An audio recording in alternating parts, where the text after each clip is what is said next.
ቆይ አንዴ እኔ ትልቅ ሰው እኮ ነኝ አንተ ህፃን ልጅ አይደለሁ እሺ ትክክል ነሽ ትልቅ ሰው ነሽ አቤታችሁ አትቀበሉት ይላል በቁርአን ላይ ታቦት የሚል ቃል አለ ወይ አዎ የጽላቱ ማስቀመጫ አለ ወይ አዎ ሱረቱ በቀራ አጸያፊ ነው ወጥቷል ዲኒ ምናምን የሚባል ነገር አጸያፊ ነው አንዴ እንግዳ ማለት እሱ ነው ወደ አይደለም መንገድ ዳር ኖ ወደ አይደለም መንገድ ዳር የምትወጣው ተመሽቶ አይደለም መንገድ ዳር የምትወጣው የተራቡ ህፃናት እሱ ያውን ዘመን ነው አንዴ ለማና ሁሌም ለማና ነው ባይዘው ተቸገረን በቃል ኪዳኑ ማትኖር ከሆነ ድሃ ትሆናለህ ገብቷል አንዴ ስለዚህ ድህነትን እግዚአብሔር ይጸየፋል ቃል ኪዳኑን ማታሰራ ስትሆን ማለት ነው በቃ አንተ ተቸገርክ ቆይ ተቸገርክ አንተ በነገራችን ላይ እኮ ቃል ኪዳኑን ስትተው ነው የምትቸገረው አይደለም 10 ሚሊዮን ኖሮ እግዚአብሔር ቃል ኪዳኑ ውስጥ ማትኖር ከሆነ መካን ትሆናለህ አንዴ ወስቋላ ጎባጣ ትሆናለህ በሽተኛ ትሆናለህ አየው አይደል ከስር ምን እንደሚል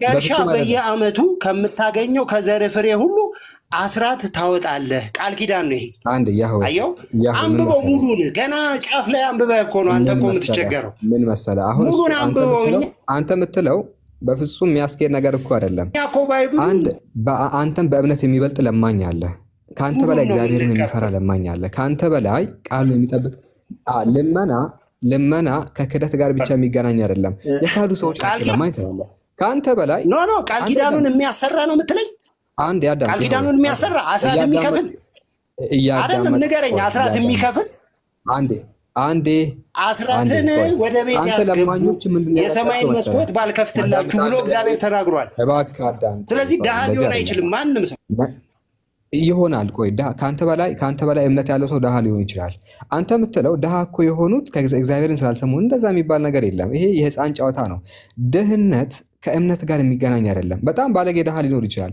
እግዚአብሔርን የሚፈራ ድሃ ሊኖር ይችላል ድህነትን ከእግዚአብሔር መፍራት እንደዛ አይደለም አንተ ዛሬ ጤነኛ እንደሆንከው ነገ በሽተኛ ልትሆን ትችላለህ እግዚአብሔርን ስለማትፈራ አይደለም ኦኬ ምን መሰለ ማጣት የሚባለው ነገር አምላክን ከመፍራት ጋር የሚገናኝ አይደለም የሆነ ሰዓት ሊደርስብህ የሚችል ነገር ነው እንደምታገኘው ሁላ ኦኬ ልታጣም ትችላለህ እግዚአብሔርን እየፈራህ እኮ ነው አምላክን እየፈራህ ልታጣ ትችላለህ ድሃ ልትሆን ትችላለህ የሆነ ነገር ወጥቶብህ የሆነ ክስረት ውስጥ ገብተህ አምላክን እየፈራህ ድሃ እኮ የሚባለው እግዚአብሔርን እንደዚህ አይባልም ስለዚህ ድህነትን ከዚህ ጋር አታምጣ ለእንግዳ ደግሞ ትሸጠዋለህ ይላል ለምንድን ነው ለእንግዳ የሚሸጠው በብር ጂኒ ነው አልክ ጂኒ ነው የሚገዛው በብር እስቲ እንመልስ ሚውቱን አንሳለሰላ ያ ታያ አላዳምጥ ሲል እኮ ነው አውራውን ለእንግዳ ትሸጣለህ ይላል ጂኒ ናቸው እንግዶቹ በብር የሚገዙት ከዛ በኋላ ለእንግዳ ትሸጠዋለህ ይላል ያንን በክት ለእንግዳ ትሸጣለህ ይላል ማን ነው የሚሸጠው ማን ነው የሚገዛው እሱ ድማ ጨረስን እኮ ነገርኩ ማን ነው የሚሸጠው ማን ነው የሚገዛው ነገርኩ ማን ነው የሚሸጠው ማን ነው የሚገዛው አሕዛብ ሁሉ ታውቃለህ ምንድናቸው መሰለህ እንግዶች ናቸው ለቃል ኪዳኑ እንግዶች ነን ለምን በክት እንግዶች ነበር ለዚህ ቃል ኪዳን ስለዚህ እሺ ለምን በክት ይሸጥላችኋል በቃ አምላክ ለምን ያዛል በቃ ምን መች ድሮስ የከበረ ነገር መች ይበላል አሕዛብ ስልህ ለምንድን ነው ሽጡላችሁ የሚለው ርካሽ ነገር ነው የሚበላው መጥፎ ነገር ለምንድን ነው ሽጡላችሁ የሚለው የጠነባውን ጥንብ ነገርኩ እኮ ከዛ የተሻለም ነገር አይበሉም እኮ ቢታመም ማን ነው ተጠያቂው ነው በክት የሚበላ የለም አንደኛው ቆይ በክትና ጥንብ የሚበላ የለም ቢታመሙ ተጠያቂው ማን ነው በቃል ኪዳን ውስጥ ካልሆነ ይታመማል አልገባህም እኮ አንተ አሁን ስለ ቃል ኪዳኑ ስላልገባህ እናጠቃልለው ህዝበ እስራኤልን በጣም ስለሚወዳቸው ጥሩ ነገር ብሉ ሲላቸው ከዛ ውጪ ያለው ለማኝ ግን በክት ጥንብ ስጡላቸው ይላል ይብሮ የምትለው ነገር አለ እዚህ ጋር አይ አሁን ቅድም እንደነገርኩ ይሆናል ምን ማለት እንደሆነ ታውቃለህ የሆዋ ቆይ አዳምጠኝ አንድ ደቂቃ ሳሂ አዳምጠኝ ማን ነው ሳሂ አንዴ የሆዋ አንዴ የመንግስት ግብር ከፍለህ ማለት ነው ከመንግስት የሚገባህን ነገር የማትቀበል ልትሆን አትችልም አይደል ግብር ከፋይ እስከሆንክ ድረስ በሀገር ደረጃ ቫት እየከፈልክ ከቫት ከጥንብ ጋር የሚገኘው ጥቅም ተጠቃሚ መሆን አትችልም አየው ቃል ኪዳኑን ዘሴምቲንግ ቃል ኪዳኑን መንግስት ጥንብ ተገበርክ ድሃ ልትሆን አትችልም አንዴ መንግስት ግብር ባትከፍልም መንግስት ጥንብ አያስበላህም። ባይዘው ግብር ከፈልክ አልከፈልክ ጥንብ አምጥቶልህ ጥንብ ብለህ አይልህም። አንደኛ የምግብ ምዘና የሚባል አለ በኢትዮጵያ ውስጥ ምግብ ሁሉ የሚመዘንበትና አትታሰርም። ጥንብ ነው የሚሰጥ እዛው አትታሰርም ወይ? ቆይ ብትታሰር ጥንብ ነው የሚሰጥ። እስር ቤት ገብተህ ሽሮ ትበላለህ። ያልበሰለ ሽሮ ትበላለህ። ሽሮ እዚህ እየበላው ነው። ቤት ውስጥ ሽሮ ነው የምበላው። ሰጡን ነው የምትበላው። እንዴት ራስህን እንዴት ነው የምታየው? አንዴ ቤት ውስጥ ሆኜ ሽሮ ነው የምበላው። አትጻያፍ። ፉል ነው የምትበላው። ሽሮን አትጻያፍ። በርገር ነው የሚሰጡት። አሁን ቤት ውስጥ ሆኜ አንዴ ያህዌ ቆይ ሳልታሰርም ቤት ውስጥ ሆኜ አሁን ዛሬ ጠዋትም ሽሮ ልበላ እችላለሁ። ተጸይፋት ነው ሽሮን። እዛ እስር ቤት ሽሮ ነው የምትበላው። ኧረ እባክህ ጥንብ አትበላም። ሽሮ ያላገኘ ስንት አለ ሰውዬ። ሽሮ ያላገኘ ስንት አለ። ሽሮ ያጣ ስንት አለ። ሽሮ የሚፈልግ አለ እኮ ያልታሰረ ጎዳና ለጎዳና የሚዞር ሽሮ ፍለጋ። ቅጣት አይደለም ሽሮ በጣም ትልቅ ነገር ነው። ትልቅ ምግብ፣ የተከበረ ምግብ ነው ኢትዮጵያ ውስጥ ሽሮ። ሁሉም ሰው የሚበላው። እስር ቤት ብትገባም ያንን ነው የምትበላው እንጂ ጥንብ አይደለም። ምንም የማይገናኝ ነገር አታውራ። በርገርስ ይሰጧል። በርገር ምናምን ትልቅ ነገር ስጧቸው እኮ አይደለም። ጥንብ አታስበሉ ነው። አንዴ ሽሮ ቆንጆ ነው ምናምን ይሰጧል። አንተ ማነው ያዋ በርገር እሺ፣ ለኔ ከሽሮ በርገር ይበልጣልሽ። በርገር ምን ከበርገር ለኔ ሽሮ ይበልጣልሽ። አሁን ይሄንን ተወሻውን ተው ነው። ይሄንን የበከተ በርገር ቢሰጥ ትበላለህ? እኔ ደግሞ ሽሮ አልወድማ። ቆይ ተው አንዴ። የበከተ በርገር ትቀበላለህ? ሽሮ ደግሞ እኔ አልወድም። እኔ ሽሮ አልወድም። የበከተ በርገር ትቀበላለህ? ታውቃለህ? እኔ ደግሞ ሽሮ አልወድም። ይሄ ሰው ያሟል። አንተ ኢትዮጵያዊ ሽሮ በቃ የበከተ በርገር ትቀበላለህ ወይ? ሽሮን እንደውም እየረገምኩት። አንተ ለድርቀት ነገር ከቤቴ እንዲወጣ። ሁለተኛው ዮሐንስ መልእክት ላይ እዚሁ በተመሳሳይ ሁኔታ ማለት ነው። ሁለተኛው ዮሐንስ መልእክት ምዕራፍ 1 ላይ ምዕራፍ 1 ቁጥር 9 ላይ እንግዳ ቤታችሁ አትቀበሉ ይላል። ከእንግዳ ጋር ምንድን ነው ያለው ችግር? ቆይ ቀደም በግታ በላ እንዳትቀበሉ ቤታቸው አለ። ደግሞ ድጋሚ እንግዳ ይሄ የሚባለው እንግዳና እዚህ ጋር የሚባለው እንግዳ ይለያያል። በጣም ጥሩ። ማን ነው እንግዳው? እንደ ዘመኑ ሚል ቆይ አንዴ አሁን እንግዳው ለኒዝ ነው ሰላማን እንደሆነ ይለያያል። እሺ ማን መሰለ? ዘመን አታውቅም። ዘመን ምን እንደሆነ ቆይ አንዴ እንደየዘመኑ ነው ገብቷል። እግዚአብሔር የሚሰራ አንድ ጊዜ ተረጋጋ። ቆይ ያህዋይ እንግዳው ማን እንደሆነ ልናይ ነው። እሺ አሁን እንግዳው የሚመጣው እንግዳ ሁለተኛ ዮሐንስ መልእክት ምዕራፍ 1 ላይ ምን ይላል? ቆይ እሺ ምን አለ መሰለ? ለሚወጣ ሁሉ በክርስቶስ ትምህርት ለማይኖር ያህዋ እኛ በክርስቶስ ትምህርት እንኖራለን። እኔ ለምሳሌ እኖራለሁ በክርስቶስ ትምህርት እንዳንተ እምነት እኖራለሁ። አሉ ሄላ እኔ በክርስቶስ ትምህርት እኖራለሁ ወይ? ይሶይ እኔ በክርስቶስ ትምህርት እኖራለሁ ወይ? አትኖርም። በጣም ጥሩ ጎበዝ። ለሚወጣ ሁሉ በክርስቶስ ትምህርት ለማይኖር ሰው አምላክ የለውም። በክርስቶስ ትምህርት ለሚኖር አብና ወልድ አሉ። ጥሩ። ማንም ወደ አንተ ቢመጣ ይህንንም ትምህርት ባያመጣ አለ። የትኛውን ትምህርት? የአብና የወልድን ትምህርት ማለት ነው። በቤታችሁ አትቀበሉት፣ ሰላምም አትበሉት አለ። ኦኬ እንግዳው ማን ነው? እዚህ ጋር ማን ነው እንግዳው?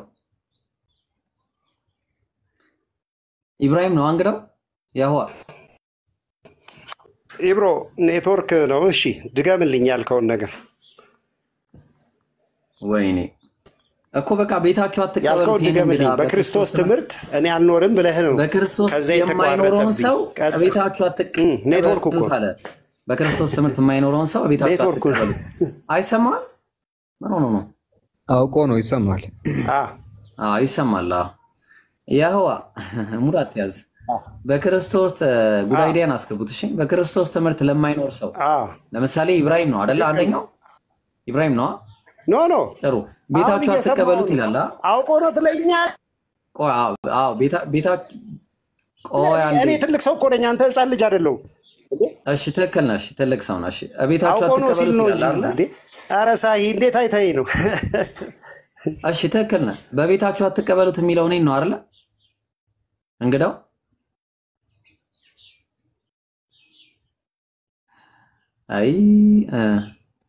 አዎ ያዝልኝ ትምህርት የማይኖር በቃ በቃ ተይዛል። አሁን በቃ ምንድነው የምናደርገው? እንግዳ የማይወድ ነው። በቃ አንደኛ እንግዳ አይቀበልም። የመጀመሪያው ነገር ማን ነው የሚይዘኝ? ቆይ አንዴ እንግዳ አለመቀበል ማን ነው የሚይዘኝ? ደጃፍ እዛ በር ላይ ምናምን ሂድ ብለህ ታስወጣኝ። ምንድነው የምትሰጠኝ?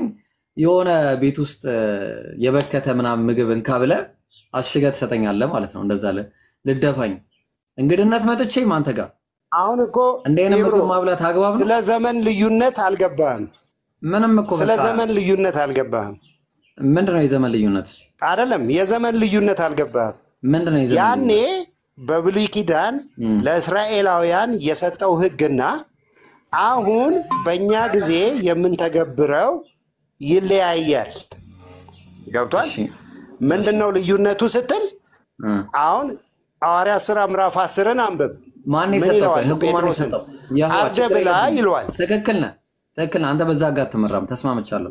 ቆይ እንደባመጠ እሱ ሕጉን ማን የሰጠው ምናምን እኔ ነገርኩ እኮ ቴዎሎጂ ተማሪ ነኝ አውቀዋለሁ። እሱን አሁን እንደ ሕፃን ልጅ ከምንጠያየቅ ቁም ነገር ያለው ነገር እናውራ። መማማር ከሆነ አዳምጠኝ፣ በደንብ እናወራለን። በእርግጠኝነት ቴዎሎጂ ተማሪ ነኝ ብለህ ዝም ብለህ ቁጭ ብለህ አንብበህ ነው። እኔ በቴዎሎጂ ዲግሪ ኖሮኝ ነው።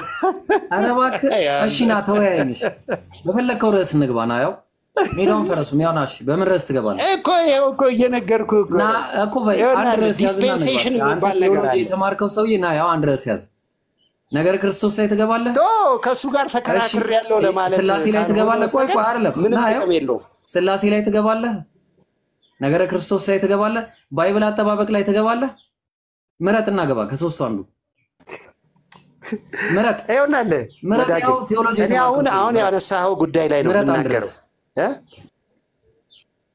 ችግር የለውም እሱ ችግር የለውም። ሌላ ጊዜ ማውራት እንችላለን። አሁን ያነሳኸው ኢሹ ላይ ነው። ዝም ብለህ አትካበው። ካወራህ አውራ በቃ ቀለል አድርገህ ኖ በማንበብ አይደለም ነው ጀምር። አንተ እንኳን ቴዎሎጂ ልትማር ይቅርና ባይብል እንኳን ያነበብኩ ሰው አመስልም። አሁን ይኸውልህ አንድ ጊዜ ተረጋግተን እናውራ። አራታው እሺ አሁን አንዴ ምን አደርጋለን መሰለህ? ቀደም እግዚአብሔር ምን አለ መሰለህ? ለእንግዳ በክትን ስጡ ያለው እነማን ነው? እሺ በቃ አሁን በአሪፍ እንትና እናርገውና ቀለል አድርገን በክትን ስጡ የሚለው ማለት ነው። ለእስራኤላውያን እኮ ማን ናቸው? ለእስራኤላውያን በክት የሚሰጣቸው እነማን ናቸው?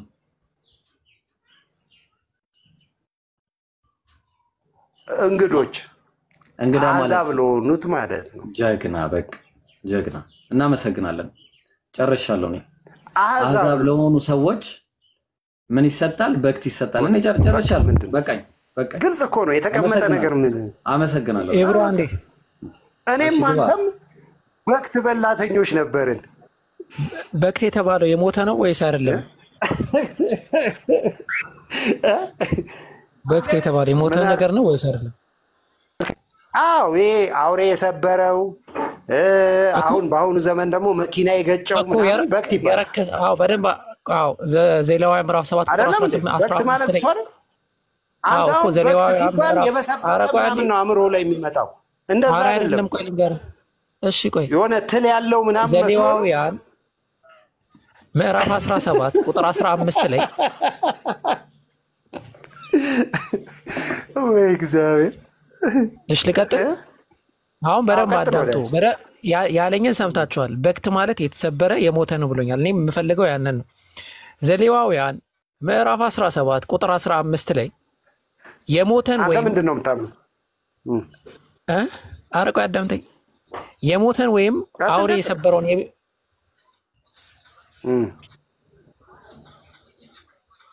በጣም በቃ የደከመ ኔትወርክ ነው። እሺ የሞተ ወይም አውሬ የሰበረው የሚበላ ሰው ሁሉ ይላል እስከ ማታ ድረስ እርኩስ ይሆናል ይላል። ከዚያም በኋላ ንጹህ ይሆናል ይላል አይደለ?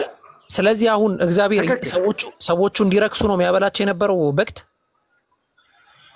የረከሱ ስለሆኑ ነው እንጂ መጀመሪያም የረከሱ አብለው እያለ እኮ ነው። እሱማ በቃል ኪዳኑ ውጪ ስለሆኑ ምንም የሚነጹበትም ስርዓት የላቸውም። ገብቷል? እነዚህ እኮ ስርዓት አላቸው። የመንጻት ስርዓት አላቸው። አውሬውን እንኳን የነካ ይነጻል። የመንጻት ስርዓት አለ። ኧረ ቆይ አንዴ ምንድን እሱ በላ አይልም እኮ በላ ሳይሆን የሚለው አብለው ነው የሚለው። አሁን ታውቃላችሁ መጀመሪያ ህጉ የሚጀምረው ወፍ አብሉ ምናምን ወፍ ምናምን ቁራ ምናምን አሁን ቁራ ምናምን ቁራ ወፍ ምናምን ብሉ ይላል መጀመሪያ ልክ እንደ ቻይኖቹ ትእዛዝ ያዝ እግዚአብሔር ማለት ነው።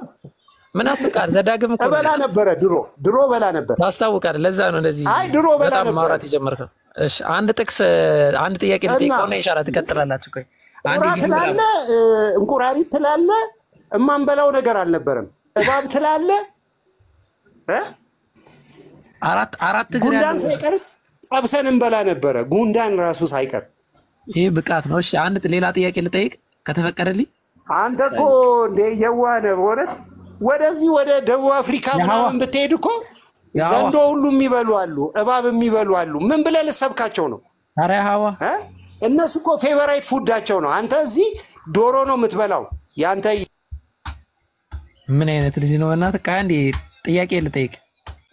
ሚውቴን አንሳና አሁን ቀደም አሁን ሳላህ ያሳያችሁ ጥቅስ ላይ ተመልክታችኋል ያንን ህግ። አሁን ደግሞ ዘጸአት ምዕራፍ 3 ቁጥር ስንት ነበር? አው ቁጥር 22 ቁጥር 21 ጀምሮ እንመልከተው ኦር 22 እንመልከተው አለ ያህዋ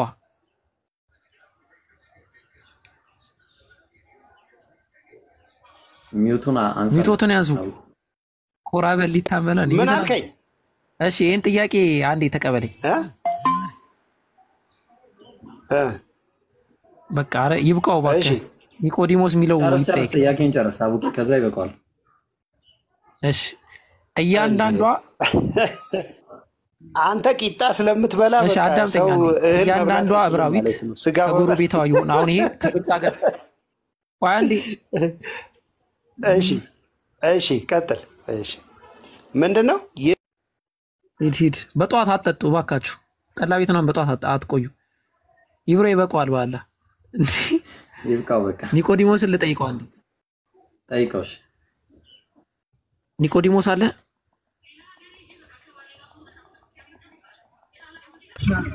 አንድ ምስል ይካለ ሞዴሬተሮች ምንድን ነው? አረ ቪዲዮን አታጥፉብኝ። ማነው ቪዲዮ ያጠፋብህ? ሞዴሬተሮች ናቸው ታቸው። እሺ 5 ደቂቃ ምናምን አለ መሰለኝ።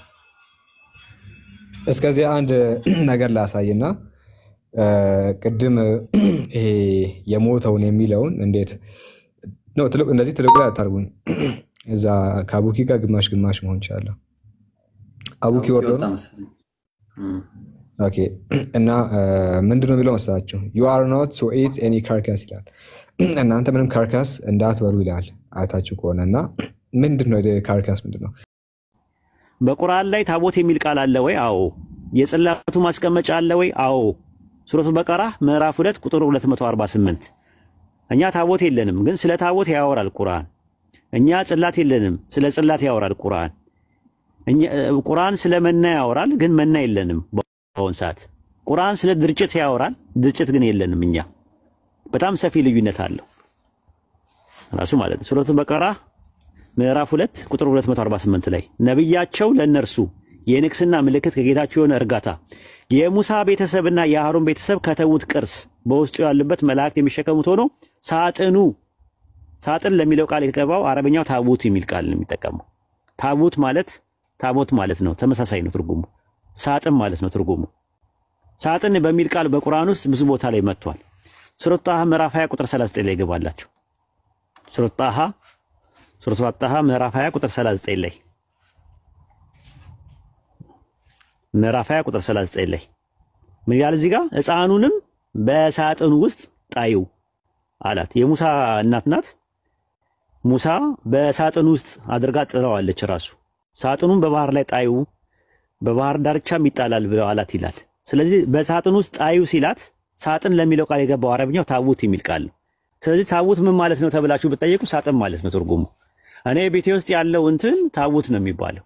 ኖህ የሰራው መርከብ ራሱ አርክ ይባላል። በግዕዝ ባይብል ላይ ብትመለከቱት ታቦት ብሎ ነው የሚያስቀምጠው። ታቦት ማለት ሲምፕሊ ሳጥን ማለት ነው፣ ሌላ ነገር አይደለም። ቤቴ ውስጥ ያለው ሳጥን ታቦት ይባላል በግዕዝ ማለት ነው።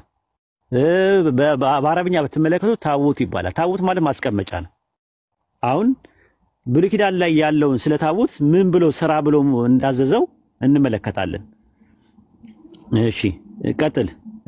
እንትን ላይ ኦሪት ዘጸአት ምዕራፍ 25 ቁጥር 10 ኦሪት ዘጸአት ምዕራፍ 25 ቁጥር 10 ኦሪት ዘጸአት ምዕራፍ 25 ቁጥር 10 እዚህ ጋር ያያችሁት ከግራር እንጨት ታቦቱ ይስሩ ርዝመቱ 2 ክንድ ተኩል ወርዱም 1 ክንድ ተኩል ቁመቱም 1 ክንድ ተኩል ይሁናል። ከዛ ቁጥር 5 ላይ ዘዳግም 10:5 ላይ 10:5 ላይ ኢትዮጵያ ውስጥ ታቦት የለም። በነገራችን ላይ የምነግራችሁ ነገር እሱን ነው ያለው። ጣውላ ነው ያለው፣ ቫርኒሽ ነው ያለው። ታቦት የለም። ታቦት ማለት ቤተ መቅደስ ውስጥ ያለው ታቦት አይደለም። ራሱ ምን ይላል? ኦሪት ዘዳግም ምዕራፍ 10 ቁጥር 5 ላይ ተመልሼም ከተራራ ወረድኩኝ ጽላቶቹንም በሰራው ታቦት ውስጥ አደረኳቸዋል። የጽላት ማስቀመጫ ነው ታቦት የሚባለው። ታቦትና ጽላት ይለያያል። በጣም የሚገርማችሁ ነገር አብዛኛውን 90% ነው የምነግራችሁ የኢትዮጵያ ኦርቶዶክስ ተዋሕዶ ቤተክርስቲያን ተከታዮች ታቦትና ጽላት ልዩነት እንዳላቸው እንኳን አያውቁም። ጽላትን ታቦት ይላሉ፣ ታቦትን ጽላት ይላሉ። ገባችሁ? ታቦት ምንድነው? ብሉይ ኪዳን ላይ የነበረው ታቦት ምንድነው ሲባል ዲዛይኑ እንደዚህ ነው። ኢምራን አውጣው ይላኩልን። አውጣው ታቦቱን ላሳያችሁ። ታቦት ብሉይ ኪዳን ላይ የነበረው ታቦት ይታያችኋል? ታቦት ይሄ ነው። በጣም ትልቅ ነው። ይታያችኋል? ታቦት ማለት ይሄ ነው። 4 ሰዎች ናቸው የሚሸከሙት። ብሉይ ኪዳን ላይ የነበረው ታቦት ይሄ ነው። ዲዛይን ሲደረግ ይታያችኋል? እዚህ ጋር ከሩቅ ይታያችኋል? አራት መለጎሚያ ያለው ይሄ ነው ታቦት። ይሄ የለም፣ እንደዚህ አይነት ታቦት የለም ኢትዮጵያ ውስጥ አይታችሁም አታውቁ። ያለው ምንድነው ሲባል ጣውላ ነው። ይሄ የቀደሙ ታቦት ምንድነው? ከግራር እንጨት ተሰርቶ በወርቅ የሚለበጥ ነው የነበረው። ኢትዮጵያ ውስጥ ያለው ታቦት ግን ምንድነው? ቫርኒሽ ነው። አስተያሳያቸው ኢምራን ካለ ቫርኒሽ የተቀባ እንጨት ነው። ዝም ብሎ ከግራር እንጨትም ሊሆን ይችላል፣ ከምንም ሊሆን ይችላል። ግን ቫርኒሽ የተቀባ ጣውላ ነገር ነው ያለው። ያ ጣውላው ነገር ታቦት አይደለም። ታቦት ማለት ሳጥን ነው። ሳጥን አይደለም፣ ውስጥ የሆነ ነገር ይታያችኋል። የሀገራችን ታቦት ይሄ ነው። ይታያችኋል? የሀገራችን ታቦት ይሄ ነው። ታቦት ብሎ የሚሉት ማለት ነው። ይሄ ጣውላ ነው እንጂ ታቦት አይደለም። ታቦት ማለት ማደሪያ ማለት ነው። የጽላቱ ማስቀመጫ ማለት ነው። ማስቀመጫ አይደለም። ይታያችኋል? ቢሸከሙት ይሄው ምንም አይገናኝም። የሚሸከሙት ጣውላ ነው የሚሸከሙት። ጣውላውን ታቦት እያሉ ነው የሚሸጉዷቸው ሰዎችን። ታቦት የሚባል ነገር የላቸውም። 44ቱ ታቦት የሚባል ነገር የለም። እዚህ ታቦት አለኝ የሚል ኦርቶዶክስ ካለ ታቦት ማለት ሳጥን ነው። ታቦት ማለት ማደሪያ ነው። ሰገባ ነው ራሱ። ሰገባ ማለት ማስቀመጫ ነው ራሱ። ሳጥን ነው። የጽላቱ ማስቀመጫ ነው። ምናልባት ይሄ አሁን ጣውላውን ጽላት ነው ቢሉት ይሻላቸዋል። ቢያንስ እንኳን ጽላት ነው ቢሉ እንኳን ጽላት አለን ቢሉ ይሻላቸዋል። አሁን ውሸታቸውን እናጋልጥ አንዳንድ ነገሮች ማለት ነው። ታቦቱ በክብረ ነገሥት ላይ እንደሚናገረው በንጉሥ ሰለሞን ዘመን ቀዳማዊ ምኒልክ ኢትዮጵያ ውስጥ ሲገባ ይዞት ነው የገባው። ሄዶ አባቱ ጋር ሄዶ ማለት ንግሥት ሳባ እንትን ብላ ምናምን ነገር ታቦቱ ይዞ ተገባ ብሎ የሚታሰበው ማለት ነው። ታቦቱ የሚገርማችሁ ነገር በባቢሎን ምርኮ ጊዜ ነበረ። ራሱ ታቦቱ ነበረ። ሰለሞን ካለፈ ከ400 ዓመት በኋላ ባይብል ላይ ሁለተኛ ዜና መዋዕል ምዕራፍ 35 ቁጥር 3 ላይ ያወጣላችሁ። ሁለተኛ ዜና መዋዕል ምዕራፍ 35 ቁጥር 3 ላይ በኢዮስያስ ዘመነ መንግስት ኢዮስያስ ንጉስ በነበረበት ሰዓት ላይ ከ400 ዓመት በኋላ ኢየሩሳሌም ውስጥ አለ። እንዴት ነው ኢትዮጵያ ውስጥ ከገባ እንዴት ኢየሩሳሌም ውስጥ ሊኖር ቻለ? ታቦቱ ውሸት ነው ማለት ነው። የኢትዮጵያ ትርክት ምን ይላል? እግዚአብሔር ሁሉ ያስተምር ዘንድ አለ ያስተምሩ ዘንድ ለነበሩት ለእግዚአብሔር ለተቀደሱ ሌዋውያን እንዲህ አለ። ኢዮስያስ ንጉስ ኢዮስያስ ቅዱሱን ታቦት የእግዚአብሔር የእስራኤል ንጉስ የዳዊት ልጅ በሰለሞን በሰራው ቤተ መቅደስ ውስጥ አኑሩት አላቸው ይላል። ምን በሉት? አኑሩት። ይታያችኋል? ታቦቱን የእስራኤል በሰራው ቤት ውስጥ አኑሩት። ታቦቱ ያለው የት ነው? ሰለሞን በሰራው ቤተ መቅደስ ውስጥ ነው። ከምን በኋላ? ከ400 ዓመት በኋላ ሰለሞን ካለፈ ከሞተ ከ400 ዓመት በኋላ በኢየሩሳሌም ውስጥ እንደነበር ይናገራል። ከዛ በኋላ ምን ሆነ? የት ገባ የሚለውንም እንየው። የት ገባ ታቦቱ? የት ገባ የሚለውን መጽሐፈ ዕዝራ ሱቱኤል ግባ ምዕራፍ 9 ቁጥር 21 መጽሐፈ ዕዝራ ሱቱኤል ምዕራፍ 9 ቁጥር 21 ላይ ምዕራፍ 9 ቁጥር 21 እስከ ባቢሎን ምርኮ ድረስ ነበረ። አስቡት። እስከ ባቢሎን ለ600 ዓመት 700 ዓመት አክል ነበረ እስራኤል ውስጥ። ኢትዮጵያ ውስጥ ገባ የሚባለው ነገር ትርክት ነው፣ ውሸት ነው። ምንም ነገር ማስረጃ የለም ከባይብል ማለት ነው። መጽሐፈ ዕዝራ ሱቱኤል ምዕራፍ 9 ቁጥር 21 ላይ ይታያችኋል። ቤተ መቅደሳችን እንደፈረሰ አታይምን? ግናይቱ እንደጠፋች ምስጋናም እንደቀረ ዘውዳችንም እንደቀረ ተድላ ደስታ እንደጠፋ የሕጋችን ማደሪያ ታቦተ ጽዮን እንደተማረከች አለ። ንዋየ ቅዱሳት ሁሉ እንዳደፉ ምልክታቸውም እንደቀረ ከዚያ የሚበልጠው ነገር ታቦተ ጽዮን እንደጠፋች ቀረች አለ። በባቢሎን ምርኮ ጊዜ ነው የተማረከችው። ከዚያ በኋላ ንዋየ ቅዱሳቱ ተማርኮ በጠላቶቻችን በባቢሎን እጅ ወደቁብን።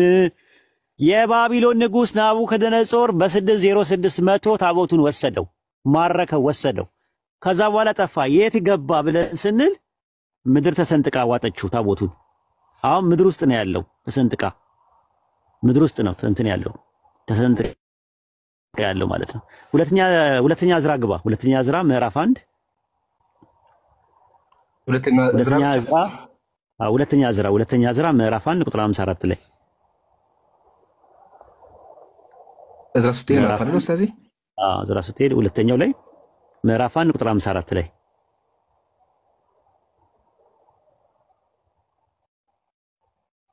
ይታያቸዋል። እግዚአብሔርን የሚያገለግሉት ንዋየ ቅድሳትን ጥቃቅንንም ታላላቁትን ሁሉንም የእግዚአብሔርን ማደሪያ ታቦቱንም አለ ከቤተ መቅደሱ ዕቃ ቤት ያለውን ማሳጥን ሁሉ ማርከው ወደ ባቢሎን ወሰዱ። የእግዚአብሔር ማደሪያ ቤተ መቅደስ አቃጠሉት። የኢየሩሳሌም ቅርጿን ሁሉ አፈረሱ፣ ግንቧን በእሳት አቃጠሉ። በውጭ ያለውን ሁሉ ንዋየ ቅድሳት ሁሉ አጠፉ። እግዚአብሔር በነቢዩ በኤርምያስ የተናገረው ይደርስ ዘንድ ይላል። አያችሁት? እየታደረጉት ወሰዱት። እነማን ናቸው የወሰዱት? ኢራቅ ነው የተወሰደው። ኢራቅ ውስጥ የአሁኗ ኢራቅ ባቢሎን የምትባል ቦታ ላይ ናቡከደነጾር የሚባለው ንጉሥ ነው የወሰደው። ከዛ ልክ እዛ እንደደረሰ ባሮክና ኤርምያስም ይላል አይደል? ባሮክና ኤርምያስም ወደ ቤተ መቅደስ ገቡ። የሚያገለግሉትን ዕቃ ሁሉ እንዳዛቸው ለምድር ሰጧት። ምድር ያን ጊዜ ተቀብላ ዋጠችው ይላል። ገብቷቸዋል? የሚያገለግሉትን ዕቃ ሁሉ ነው የሚለው፣ ኢቭን ታቦቱንም ጨምሮ ማለት ነው። ምድር ያን ጊዜ ተቀብላ ዋጠችው፣ አረገችው፣ ስንጥቅ አረገችው። ምኑን? ታቦቱን፣ ንዋየ ቅድሳቱን በአጠቃላይ ማለት ነው። ወደ አዲስ ኪዳን ንግባ። ታቦት የሚባል በአዲስ ኪዳን የለም፣ ተሽሯል ብሎ ነው የሚያስቀምጠው። እናንብበው። ኤርምያስ 31 ግባ። መጀመሪያ ኤርምያስ ምዕራፍ 31 ቁጥር 31 ላይ ትንቢት ነው። ኤርምያስ ምዕራፍ 31 ቁጥር 31 ምን ይላል መሰላችሁ? ተከታተሉኝ። እነሆ ከእስራኤል ቤትና ከይሁዳ ቤት አዲስ ቃል ኪዳን የመገባበት ወራት ይመጣል። አዲስ ኪዳን የሚባል ይመጣል። ያህዌ ከግብፅ ሀገር በወጣችሁ ዘንድ እጃችሁን በያዝኩበት ቀን ከአባቶቻችሁ ጋር እንደገባሁት ቃል ኪዳን አይደለም አለ። እርሱም በኪዳኔ ቸላሉ ይላል ያህዌ። ከነዚያ ወራት በኋላ ከእስራኤል ቤት ጋር የምገባው ቃል ኪዳን ይህ ነው ይላል። ከዛ ምን ይላል? ይህ ነው ይላል እግዚአብሔር። ሕጌም በልቦናቸው አኖራለሁ፣ በልቦናቸው ጽፈዋለሁ። እኔም አምላክ ሆናቸዋለሁ፣ እነሱም ሕዝብ ይሆኑኛል። አሁን የሚጻፈው በድንጋይ ጽላት ላይ ሳይሆን በልብ ጽላት ላይ ነው የሚጻፈው አለ አዲስ ኪዳን ላይ። ዕብራውያን 8:10 ግባ። ዕብራውያን 8:10 ላይ ዕብራውያን 8:10 ላይ ዕብራውያን ምዕራፍ 8 ቁጥር 10። ስለዚህ ታቦት አዲስ ኪዳን ላይ የሚባል ነገር የለም፣ በልብ ጽላት ተተክቷል። የታቦት የሚባለው ሰው ነው። በአዲስ ኪዳን ላይ ስትመጣ እንደ ሳጥን ተደርጎ የሚጠቀምበት። የጽላቱ ማስቀመጫ ደግሞ ምንድነው? ጽላት ምንድነው? ልብ ነው፣ የሰው ልብ ነው ብሎ ነው የሚያስቀምጠው። ዕብራውያን ምዕራፍ 8 ቁጥር 10 ላይ ከዚያ ወራት በኋላ ከእስራኤል ቤት ጋር ቃል ኪዳን እንካ ይላል። የምገባበት ወራት ይመጣል ጌታ። ሕጌን በልቦናቸው አኖራለሁ፣ በልቦናቸው ጽፈዋለሁ። እኔ አምላክ ሆናቸዋለሁ፣ እርሱም ሕዝብ ይሆኑኛል። አዲስ በማለቱ ፊተኛውን አስረጅቶታል አለ። አሮጌውና ውራጭ የሆነው ሊጠፋ ተቀርቧል አለ፣ ተሽሯል አለ። አሮጌ ነው አለ። አሮጌ ያሰኘው ነገር ታቦቱና ጽላቱና በጽላቱ ላይ የተቀመጠው ነገር ነው። ጽላቱ ስለጠፋ በጽላቱ ፋንታ አዲስ ኪዳን ላይ ጽላት የሆነው የሰው ልብ ነው። የሰው አካል ደግሞ ምንድነው? ታቦት ነው። ልብ የሚባለው ነገር ልክ አካላችን ላይ እንደሚቀመጥ ሁሉ የሰው ልብ ጽላት ነው ተብሎ ነው የተቀመጠው። ሁለተኛ ቆሮንቶስ 3:3 ላይ ግባ። ሁለተኛ ቆሮንቶስ ምዕራፍ 3 ቁጥር 3 ላይ እዚህ ጋር ተከታተሉኝ። ታቦት የሚባለው አሁን ጽላት የሚባለው ነገር ሌላ ነገር ሊሆን ነው። ሁለተኛ ቆሮንቶስ ምዕራፍ 3 ቁጥር 3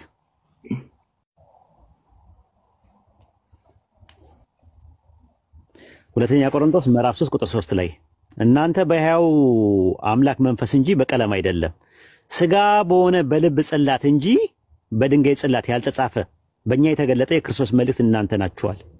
አየው፣ ሥጋ በሆነ በልብ ጽላት ላይ ነው የተጻፈው አለ። ከዛ በኋላ ቁጥር 7 ላይ ዳሩ ግን የእስራኤል ልጆች ስለዛ ስለተሻረው አለ። ተመልከት እንደተሻረ ስለፊቱ ክብር የሙሴ ፊት ትኩር ብለው መመልከት እስከናቸው ድረስ ያ በድንጋዮች ላይ በፊደላት በድንጋዮች ላይ የተቀረጸ የሞት አገልግሎት አለ። በክብር ከሆነ የመንፈስ አገልግሎት እንዴት በክብር አይሆንም? ቁጥር 13 ላይ የዛ ይሻር የነበረው መጨረሻው ትኩር ብሎ የእስራኤል ልጆች እንዳይመለከቱ በፊቱ መጋረጃ እንዳደረገ እንደ ሙሴ አይደለምና። ነገር ግን አለ ቁጥር 14 ላይ ሐሳባቸው ደነዘዘ። ብሉይ ኪዳን ሲነበብ ያ መጋረጃው ሳይወሰድ ድረስ ይኖራል፣ በክርስቶስ ብቻ የተሻረ ነውና። ስለዚህ በድንጋይ ጽላት ላይ የተጻፈው ነገር ተሽሮ ከዛ በልብ ጽላት ላይ ተተክቷል። እሺ ምን ታደርግልኛለህ? ሁለተኛ ቆሮንቶስ ምዕራፍ 5 ምዕራፍ 6 ቁጥር መጨረሻ ላይ ታወጣልኛለህ። ቁጥር ስንት ላይ ነው ያወጣው? 12 11 ላይ ያወጣልኝ፣ 16 ላይ ያወጣልኝ፣ 16 እዛው ላይ 16 ለእግዚአብሔር ቤተ መቅደስ ከጣዖት ጋር ምን መጋጠም አለው? እኛ ሕያው እግዚአብሔር ቤተ መቅደስ ነንና ይላል። እስቲ በግዕዙን አድርግልኝ አንድ ጊዜ። ቤተ መቅደስ የሚለውን ግዕዙን አድርግልኝ። ታቦተ እግዚአብሔር። ማነው ታቦት አለ? እናንተ ናችሁ። እናንተ ናችሁ አለ። ታቦት የእግዚአብሔር ታቦት ከጣዖት ጋር ምን አለው ካለ በኋላ ለእግዚአብሔር ሕያው ካለ በኋላ እናንተ ምንድናችሁ አለ? የእግዚአብሔር ታቦት ናችሁ አላችሁ ሰዎች። በአዲስ ኪዳን ታቦት የሚባለው የሰው አካል ነው። የሰው አካል ውስጥ ያለው ልብ ደግሞ ጽላት ይባላል። ይሄንን ያስቀመጠው በአዲስ ኪዳን ላይ ታቦት የሚባል ነገር የለም፣ ጽላትም የሚባል ነገር የለም። መሰዊያ ያለ አልተር የሚባል ነገር አለ። ግን አልተሩን ታቦት አይባል። ታቦት ሳጥን ነው፣ ማስቀመጫ ነው እንጂ እንትን አይደለም። አልተር አለ፣ ቴብል አለ። አዲስ ኪዳን ላይ ይሄን ይመስላል።